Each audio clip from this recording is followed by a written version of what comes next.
DElEd प्रथम semester विज्ञान के पेपर में आप सभी लोगों का स्वागत। हम परीक्षा प्रश्न पत्र 2022 को आपके सामने हल कर रहे हैं।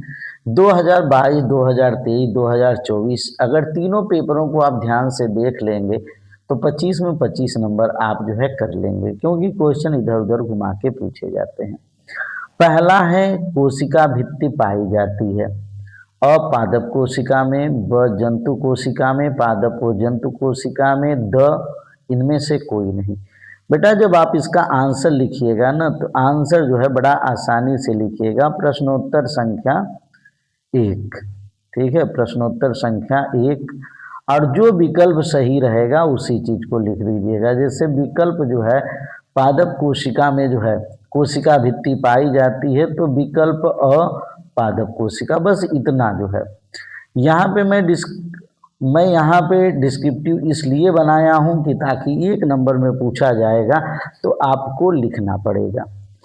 कोशिका भित्ति पादप कोशिका में ही पाई जाती है, जंतु कोशिका में इसका अभाव रहता है। और कोशिका भित्ति प्रमुखतया सेलुलोज की बनी होती है। आपसे ये भी पूछा जा सकता है पेपर में कि कोशिका भित्ति किसकी बनी होती है, तो आपका आंसर होगा सेलुलोज की।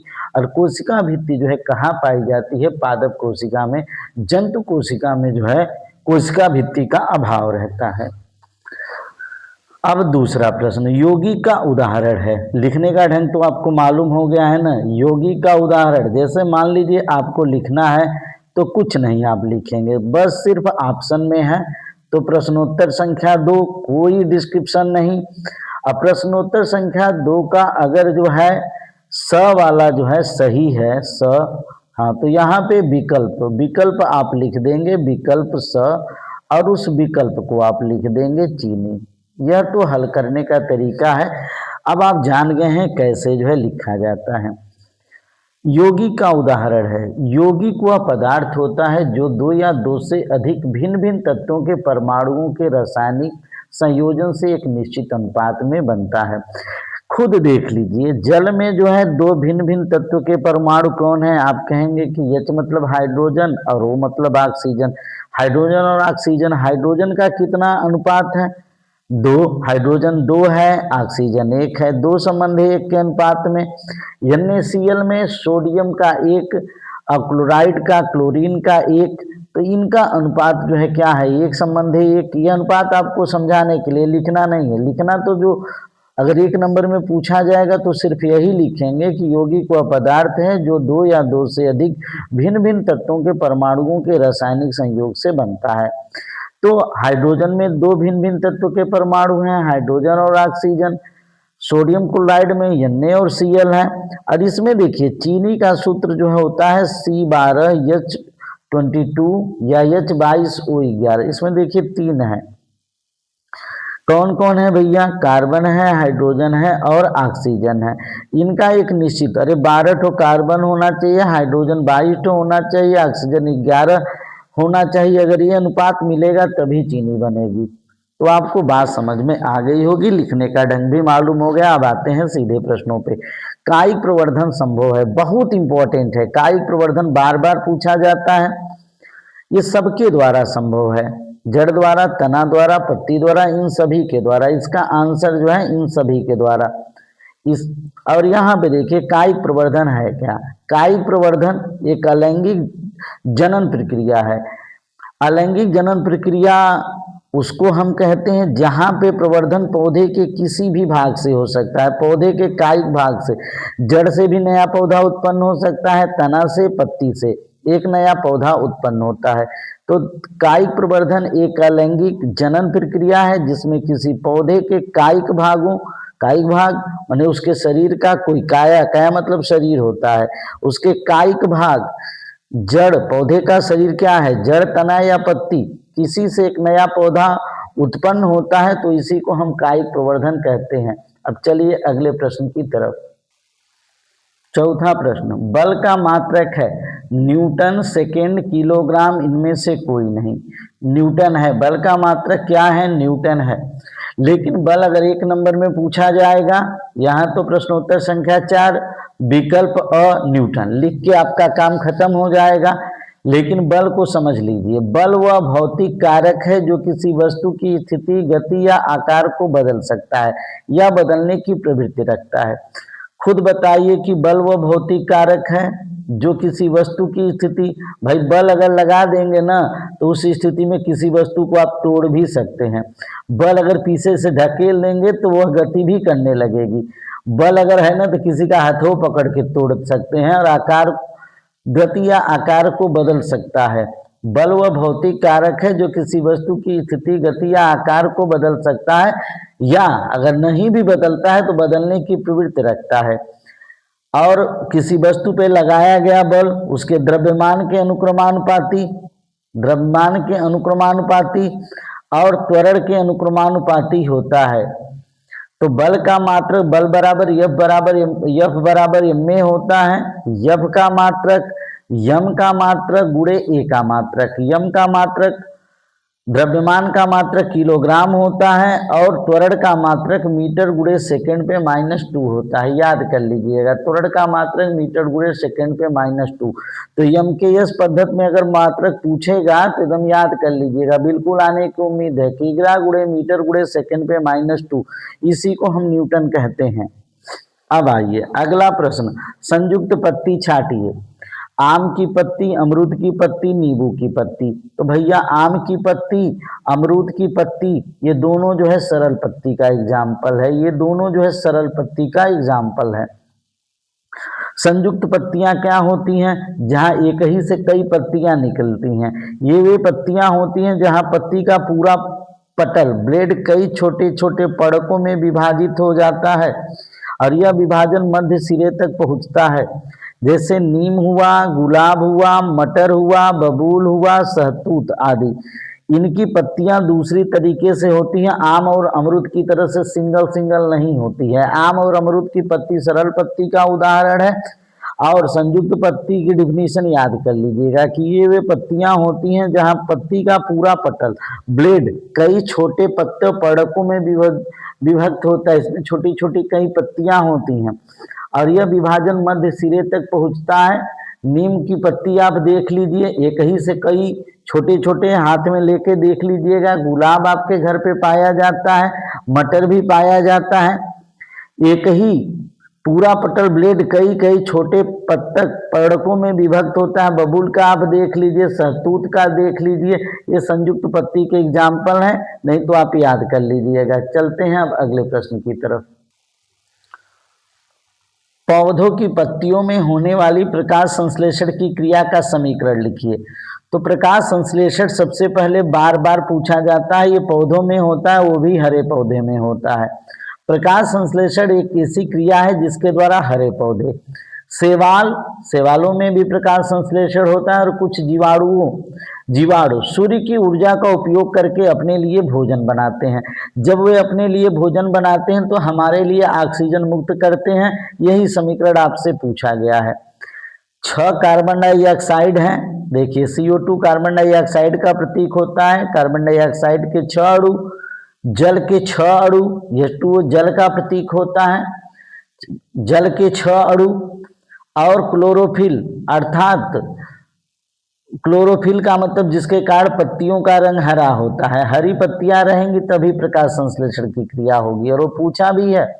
और सूर्य का प्रकाश, बिना सूर्य के प्रकाश में प्रकाश संश्लेषण की क्रिया नहीं होगी। तो यहाँ पे जो बनेगा वो ग्लूकोज बनेगा। तो C6H12O6 ये ग्लूकोज का सूत्र होता है। 6 जो ऑक्सीजन मुक्त होगी, ऑक्सीजन हमारे लिए बहुत महत्वपूर्ण होती है, अर्थात पेड़ पौधे हमें ऑक्सीजन देते हैं। तो कैसे बना भैया? 6 कार्बन डाइऑक्साइड है, 6 जल है, और फिर इन दोनों मिलके क्या बन गया? ग्लूकोज बन गया। ग्लूकोज जो है हम सभी का भोजन है या पौधों का भी भोजन है, और 6 ऑक्सीजन मिला जो हमारे लिए उपयोगी है। अगला प्रश्न चलते हैं। 4 सेमी त्रिज्या के वृत्तीय पथ पर एक कण आधा चक्कर लगाता है। इस दशा में कण द्वारा तय की गई दूरी तथा विस्थापन ज्ञात कीजिए। दूरी आप समझ लीजिए कि तय किए गए मार्ग की लंबाई को दूरी कहते हैं।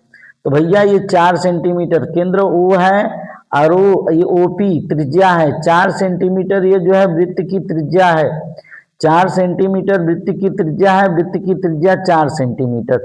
तो कर्ण द्वारा तय की गई दूरी भैया यहाँ से लेके यहाँ तक जो है वृत्ताकार पथ पे जो है तय किया, तो भैया ये दूरी क्या कहलाती है? वृत्त की परिधि कहलाती है। वृत्त की परिधि 2 पाई आर होती है। तो 2 पाई इंटू 2, आर का मान सॉरी 2 पाई आर का मान यहाँ पे 4 है भैया, यहाँ पे 4 है। तो कुल मिला के कितना हो जाएगा? आर का मान भैया 4 है, 4 सेंटीमीटर। 4 दूना के 8 पाई, 8 पाई सेंटीमीटर। यह जो है कर्ण द्वारा तय की गई दूरी हुई। लेकिन विस्थापन क्या होता है? प्रथम दूरी तथा अंतिम दूरी के बीच, माने प्रथम बिंदु तथा अंतिम बिंदु के बीच की दूरी को जो है हम विस्थापन कहते हैं। इस साइड से चला और यहाँ तक पहुंचा, मतलब जहां से चला था फिर वहीं तक पहुंचा, इसलिए वृत्ताकार पथ पर कर्ण का विस्थापन क्या होगा? शून्य होगा। भैया हम दिन भर जहां मन करे तहां जाते हैं, दूरी तो हम तय करते हैं, लेकिन शाम को घर वापिस आ गए तो विस्थापन शून्य रहा। अब वृत्ताकार पथ पे दूरी जो है वृत्त की परिधि के बराबर होगी, लेकिन विस्थापन शून्य होगा जब अपने मूल बिंदु पे आएगा। अब चलिए अगले प्रश्न की तरफ चलते हैं। पुष्प के मुख्य 4 भागों के नाम लिखिए, बड़ा इंपॉर्टेंट है। पुष्प के 4 मुख्य भाग।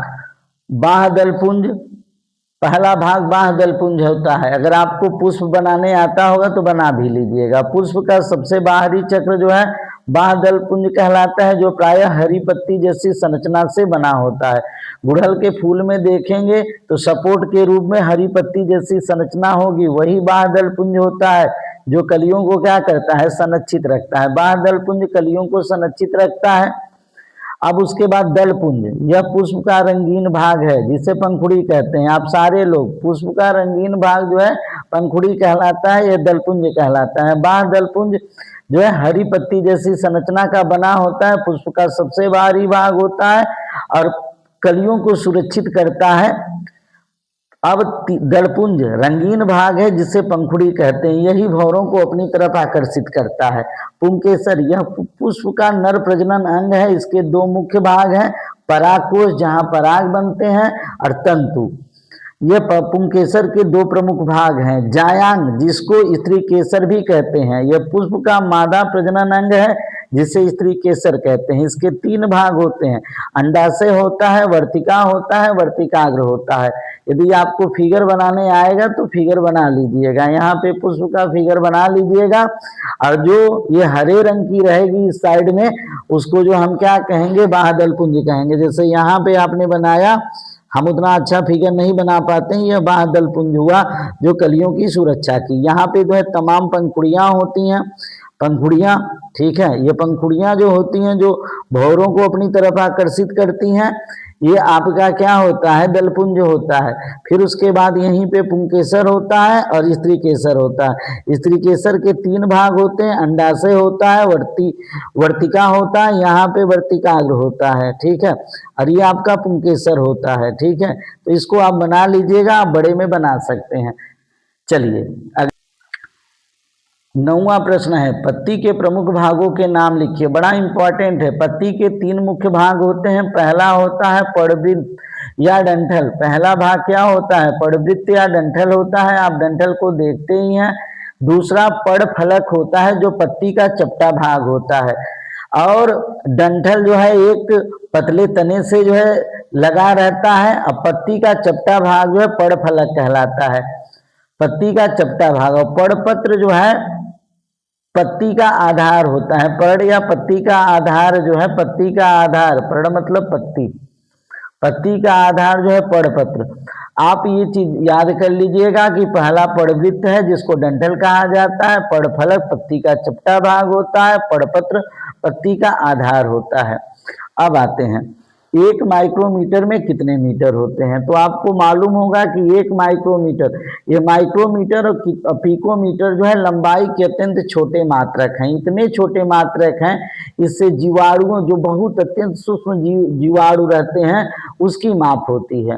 10 की पावर -6, अगर 10 की पावर -6 को देखा जाए तो 6 ठो शून्य, इकाई, दहाई, सैकड़ा, हजार, 10,000, लाख, 10, 1 मीटर का 10 लाखवां भाग, बताइए कितना छोटा होगा 10 लाखवां भाग, इतना छोटा। 1 माइक्रोमीटर बराबर 10 की पावर माइनस 6 मीटर होता है, और पिको उससे भी छोटा होता है। 1 पिकोमीटर बराबर 10 की पावर माइनस 12 मीटर होता है। अब देखिए 10 की पावर पिकोमीटर में बदलना है हमें, तो 10 की पावर माइनस 12 मीटर बराबर 1 पिकोमीटर, इसलिए 1 मीटर पे 1 पे क्या हो जाता है, भाग होती है 1/10 की पावर माइनस 12 पिकोमीटर। लेकिन हमें तो बस माइक्रोमीटर, पिकोमीटर में कितना होगा, तो 10 की पावर 6 मीटर में कितने पिकोमीटर होंगे, तो 10 की पावर माइनस 6 मीटर बराबर 1 पे अगर भाग हुई तो सब पे गुणा होता है, 1/10 की पावर माइनस 12 गुणे 10 की पावर माइनस 6, 10 की पावर माइनस 6 गुणे, ये नीचे वाला जब ऊपर जाएगा तो 10 की पावर प्लस 12 हो जाएगा। जब आधार समान है तो घातें जुड़ जाती हैं, -6 + 12, इन दोनों में चिन्ह किसका बड़ा है, प्लस वाले का, इसलिए उत्तर जो है प्लस में आएगा 10 की पावर 6। तो भैया 1 माइक्रोमीटर बराबर 10 की पावर 6 पिकोमीटर होता है, सारी यहाँ पिकोमीटर होगा। अगला प्रश्न है, बेलन की लंबाई और वृत्त के व्यास मापने के लिए किस यंत्र का प्रयोग किया जाता है, बड़ा इंपॉर्टेंट है। बेलन की लंबाई और वृत्त के व्यास मापने के लिए किस यंत्र का प्रयोग किया जाता है। बेलन आप लोग जानते हैं, बेलन की लंबाई और व्यास मापने के लिए वर्नियर कैलिपर्स का प्रयोग किया जाता है। वर्नियर कैलिपर्स व्यास मापने के लिए होता है, सिक्कों का भी व्यास मापना है तो वर्नियर कैलिपर्स का ही प्रयोग करते हैं। और कोई बेलन है, अब बेलन का भी तो क्या, बेलन की लंबाई और व्यास मापने के लिए वर्नियर कैलिपर्स का ही उपयोग किया जाता है। ठीक है, अब अगले प्रश्न पे चलते हैं। 12वां प्रश्न आया है, पदार्थों के पृथक्करण से आप क्या समझते हैं, पृथक्करण की किन्हीं 4 प्रमुख विधियों का नाम लिखिए। पृथक्करण का मतलब होता है अलग अलग करना। पदार्थों का पृथक्करण वह प्रक्रिया है जिसमें विभिन्न भौतिक या रासायनिक विधियों का उपयोग करके एक मिश्रण से उसके घटकों को अलग अलग किया जाता है। पदार्थों का पृथक्करण वह प्रक्रिया है जिसमें विभिन्न भौतिक या रासायनिक विधियों का उपयोग करके एक मिश्रण से उसके घटकों को अलग अलग किया जाता है। पृथक्करण की 4 प्रमुख विधियां होती हैं। पहला होता है निस्यंदन। निस्यंदन का मतलब होता है बेटा कि तरल से ठोस को अलग करना। जैसे पानी से नमक, अगर मान लीजिए पानी में नमक घुल गया है तो हम क्या कहते हैं, छान के भी अलग कर सकते हैं। निस्यंदन मतलब छानना होता है। ठीक है, तरल से ठोस को अलग करना, यह चाहे पानी से बालू को अलग करना, निस्यंदन यह भी हो सकता है। पानी, नमक तो घुलनशील हो जाएगा, पानी से अगर बालू को हम अलग करें तो बालू को निस्यंदन छान के अलग किया जा सकता है बेटा, पानी से बालू को अलग करना। आसवन, क्वथनांक पे द्रव का पृथक्करण होता है भिन्न भिन्न टेम्परेचर में। जैसे शराब जब बनानी होती है तो किसी क्वथनांक पे, किसी बॉइलिंग पॉइंट पे, उबलने वाले बिंदु पे शराब बनती है, उस बॉइलिंग पॉइंट तक उसको उबाल के फिर ठंडा कर दिया जाता है, ये आसवन विधि होती है। आसवन का मतलब कि तांबे के भभके में ऊपर जो है जल एकत्रित करना, यह शराब बनाने में होता है। ऊर्ध्वपातन बड़ा इंपॉर्टेंट है, ठोस को गैस में बदलकर, ठोस को गैस, भाई ठोस बिना द्रव में बदले डायरेक्ट गैस में बदल जाए तो उसको हम ऊर्ध्वपातन कहते हैं। और इस प्रकार के गुण को, यह क्रिया ऊर्ध्वपातन कहलाती है। और ठोसों को गैस में बदलकर भी पृथक्करण होता है, जैसे नवसागर और कपूर, यह द्रव अवस्था में बिना बदले ठोस से सीधे गैस में जो है बदल जाते हैं। बड़ लेखन या क्रोमेटोग्राफी, रंगों या रासायनिक अवयवों को अलग करने की एक विधि है। तो भैया अगर ये डिफिनीशन बीच वाली नहीं भी आ रही है तो कोई बात नहीं, 2 नंबर का है। पदार्थों का पृथक्करण वह प्रक्रिया है जिसमें विभिन्न भौतिक, पृथक्करण मतलब अलग करना, पृथक्करण वह प्रक्रिया है जिसमें विभिन्न भौतिक या रासायनिक विधियों का उपयोग करके एक मिश्रण को उसके घटकों से अलग किया जा सकता है। मिश्रण, आप ही बताइए कि मिश्रण वो होता है जिसमें बहुत सारी चीजें जो है घुली रहें। निस्यंदन, छानकर अशुद्धियों को दूर करते हैं, पानी से बालू को। आसवन, क्वथनांक पे हम क्या करेंगे, एक उबालेंगे और वहां पे ठंडा कर देंगे और आसवन विधि द्वारा जो है शराब को हम प्राप्त कर लेंगे। ऊर्ध्वपातन विधि वह विधि होती है जहां पे कोई ठोस पदार्थ डायरेक्ट जो है किसमें बदल जाता है, गैस में बदल जाता है। नवसागर और कपूर ऊर्ध्वपातन का उदाहरण है। वर्ण लेखन, कमेट्रोग्राफी, रंगों या रासायनिक अवयवों को अलग करना। तो चलिए अब चलते हैं अगले प्रश्न की तरफ। भोजन एकत्रीकरण हेतु मूसलाजड़ों में होने वाले रूपांतरण के प्रकारों को उदाहरण से बताइए। भैया, भोजन एकत्रीकरण हेतु मूसलाजड़ों में होने वाले रूपांतरण के प्रकारों को उदाहरण सहित बताइए। भोजन संग्रह के लिए मूसलाजड़ के मुख्य रूपांतरण 3 प्रकार के हैं। पहला है शंकुरूपी, जड़ का ऊपरी भाग मोटा आप देखते हैं और नीचे की ओर धीरे धीरे पतला। गाजर आप देखे होंगे ना, फिगर बनाने आता होगा तो बना दीजिएगा, जिन बच्चों या बच्चियों को आ रहा होगा फिगर। जड़ का ऊपरी भाग मोटा होता है, घर पे गाजर आता है आप देखते हैं, ऊपरी भाग मोटा होता है, नीचे का भाग धीरे धीरे पतला होता जाता है। दूसरा तर्क रूपी जड़, जड़ का ऊपरी भाग पतला, तर्क रूपी मूली में देखते हैं ऊपर वाला भाग पतला होगा, बीच वाला फिर मोटा होगा और नीचे का भाग फिर पतला होगा। ऊपरी भाग जो है हालांकि बीच वाले भाग से हल्का सा पतला होता है लेकिन बीच में मोटा। जड़ का ऊपरी भाग पतला, बीच का मोटा, नीचे का भाग फिर से पतला। उदाहरण मूली। तो तर्क रूपी जड़ है भाई। और कुंभी रूपी जड़, कुंभ मतलब बिल्कुल जो है घड़े के समान, कुंभ मतलब घड़ा होता है। जड़ का ऊपरी भाग बहुत मोटा और मांसल होता है, निचला भाग अचानक पतला हो जाता है। आपके घर में सलजम आता होगा, चुकंदर आता होगा, उसको आप देखे होंगे। तो भोजन संग्रह के लिए मूसलाजड़ के मुख्य रूपांतर याद कर लीजिएगा बेटा। शंकुरूपी, ऊपर का भाग मोटा, नीचे की ओर धीरे धीरे पतला। गाजर एग्जाम्पल है। तर्क रूपी, ऊपरी भाग जो है पतला, बीच वाला मोटा, फिर नीचे वाला पतला। मूली। और कुंभी रूपी जड़ में जड़ का ऊपरी भाग बहुत मोटा और मांसल, नीचे का सिरा अचानक पतला हो जाता है, जैसे सलजम और चुकंदर। अब चलते हैं अगले प्रश्न की तरफ। 14वां प्रश्न आया है, कायिक प्रवर्धन से आप क्या समझते हैं? पत्ती द्वारा कायिकी प्रवर्धन को उदाहरण से समझाइए। बहुत इंपॉर्टेंट है, मैं पहले भी बता चुका हूं। कायिक प्रवर्धन, कायिक प्रवर्धन मतलब काया के द्वारा प्रवर्धन, वृद्धि होना, एक अलैंगिक प्रजनन विधि है। भाई आप ही बताइए, पौधे के किसी भी भाग से अगर नया पौधा उत्पन्न हो जाए तो वह लैंगिक प्रजनन विधि कहलाता है, जिसमें एक नए पौधे का विकास किसी मूल पौधे के कायिक भाग, उसके शरीर के, पौधे के काया मतलब शरीर होता है, शरीर के किसी भाग से अर्थात जड़, तना या पत्ती से होता है। तो कायिक प्रवर्धन एक अलैंगिक प्रजनन विधि है जिसमें एक नए पौधे का विकास किसी मूल पौधे के कायिक भाग, जड़, तना या पत्ती से होता है। ये बड़ा इंपॉर्टेंट है। पत्ती द्वारा कायिक प्रवर्धन का उदाहरण बहुत most important bryophyllum. Bryophyllum, bryophyllum एक ऐसा पौधा है जिसके पत्ती द्वारा कायिक प्रवर्धन होता है। पत्ती के किनारों पे मौजूद कलिकाएं, जो कलिकाएं होती हैं वृद्धि करके नए पौधे बनाती हैं और बाद में टूटकर अलग हो जाती हैं, नए पौधे के रूप में विकसित होती है। तो पत्ती द्वारा कायिक प्रवर्धन का उदाहरण जो है ब्रायोफिलम है। इसमें पत्ती के किनारों पे मौजूद जो कलिकाएं होती हैं वृद्धि करके अपने आप वृद्धि करती हैं, नए पौधे बनाती हैं, और जैसे ही नया पौधा बनेगा बाद में टूटकर अलग हो जाती हैं और जब नया पौधा बनेगा तो पत्तियां से टूट के नीचे चली जाएंगी और वहां से नया पौधा जो है फिर उसके पत्ती से नया पौधा बनेगा, फिर जैसे पौधा बनेगा पत्तियां पे पौधा बनेगा, फिर नीचे चली जाएंगी। तो ब्रायोफिलम जो है इसका बड़ा जबरदस्त एग्जाम्पल है। चलते हैं अगले प्रश्न की तरफ। प्रश्नोत्तर संख्या 15 कैसे लिखेंगे? किसी वस्तु का रैखिक संवेग कब संरक्षित रहता है, स्पष्ट कीजिए। देखिए आपको प्रश्न नहीं पेपर में उतारना रहेगा, यहाँ पे जो नंबर रहेगा प्रश्नोत्तर संख्या 15, 1, 2, 3, 4 विकल्प में जो है आप आराम से प्रश्नोत्तर संख्या 1 और उसके बाद जो ऑप्शन विकल्प अ जो हो, यहाँ पे सिर्फ प्रश्नोत्तर संख्या 15 लिखेंगे।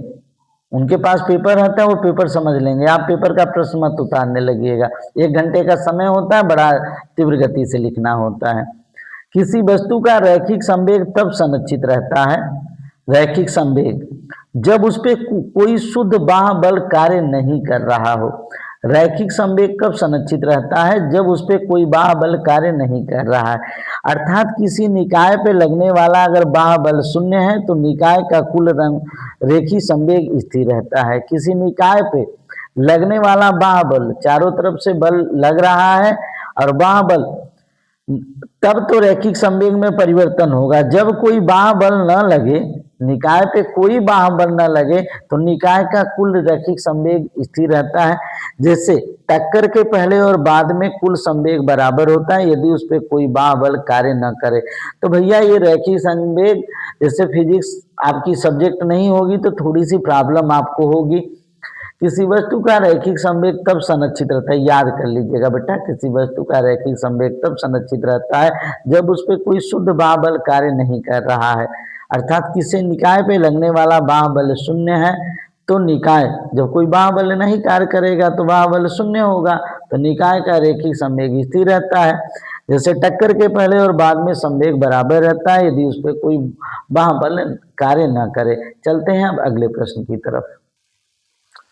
तत्व और यौगिक में अंतर लिखिए। प्रश्नोत्तर संख्या 16, बस सिर्फ इतना लिखेंगे। तत्व और यौगिक।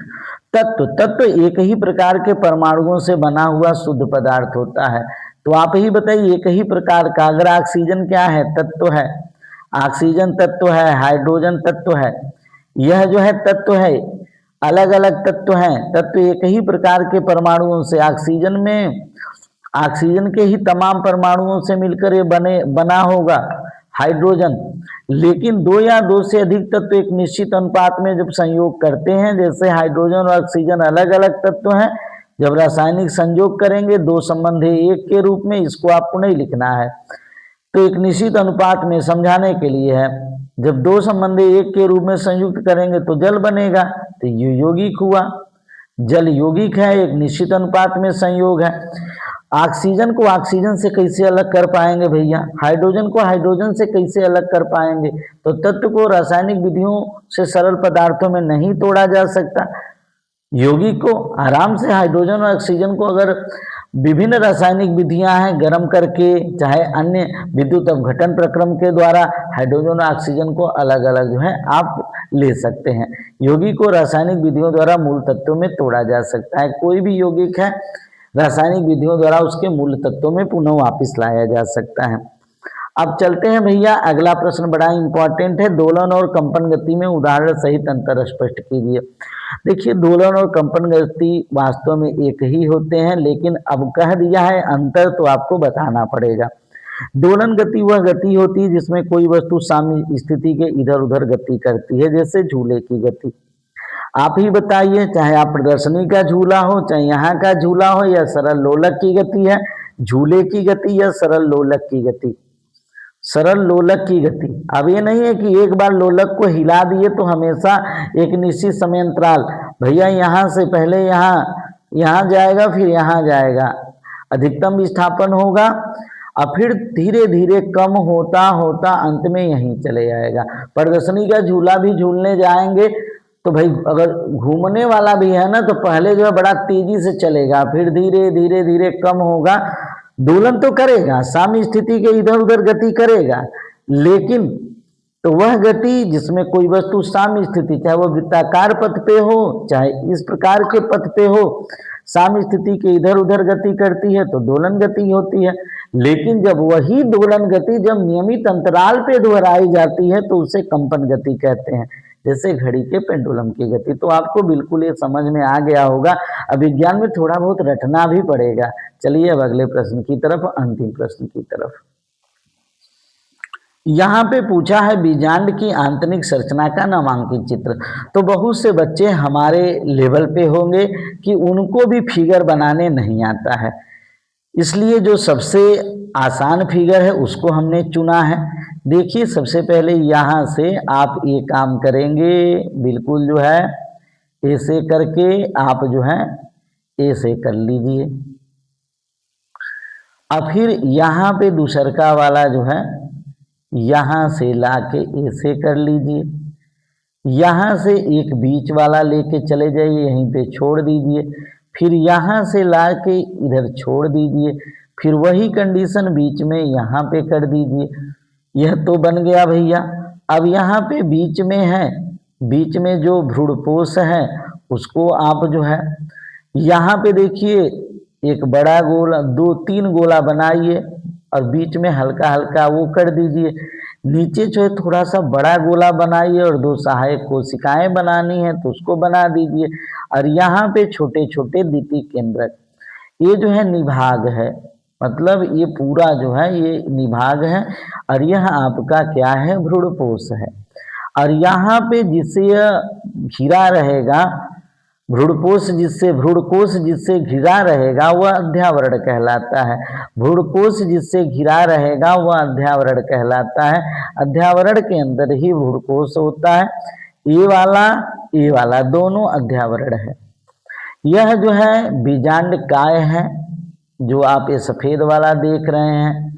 और यहाँ पे प्रतिध्रुवी कोशिकाएं हैं, प्रतिध्रुवी कोशिकाएं हैं, ये तीनों प्रतिध्रुवी कोशिकाएं हैं। और यह आपका द्वितीय केंद्रक है। और यह आपका अंडकोश है। अंडकोश अन्न की तुलना में थोड़ा सा बड़ा रहेगा, अंडकोश है। और यहाँ पे जो है सहायक कोशिकाएं हैं, ये आपका बीजांड है। तो आपको याद हो चुका होगा निभाग, यह जो है भ्रूणकोश, भ्रूणकोश जिससे ढका हो अध्यावरण, भ्रूणकोश के ऊपर वाला बीजांड काय, यहाँ पे जो तीन वाले छोटे छोटे हैं ये प्रतिध्रुवी कोशिकाएं, जो नीचे वाली दो हैं वो सहायक कोशिकाएं, जो इसमें सबसे बड़ा है अंडकोश है, जो यहाँ पे छोटे छोटे हैं ये द्वितीय केंद्रक है। अब फिगर आपके मन मस्तिष्क में चला गया होगा। बीजांड पौधे के अंडाशय में, अंडाशय भैया मादा प्रजनन कोशिकाओं में होता है, मादा में अंडाशय होता है, ठीक है। पौधे के